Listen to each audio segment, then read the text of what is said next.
Hi guys, welcome to Hardest Info channel. Today I have Samsung Galaxy Xcover 4S and I want to show you how manage your Google passwords on this device. Do it, open Google Chrome application, tap on the three dots on the right corner and there scroll down and choose settings option. In it, password manager, and there we can manage our Google passwords maybe to our machine.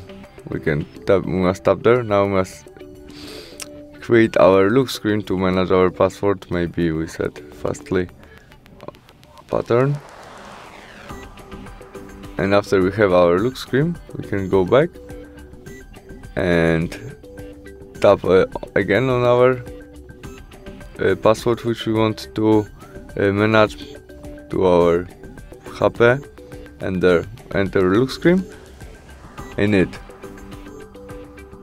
we can copy our email, copy our username and copy our passwords by this first icon, but when we press this size icon our smartphone show us password rich. Remember, we can also edit all by tap on edit, and we can edit our username, password, or we can add note.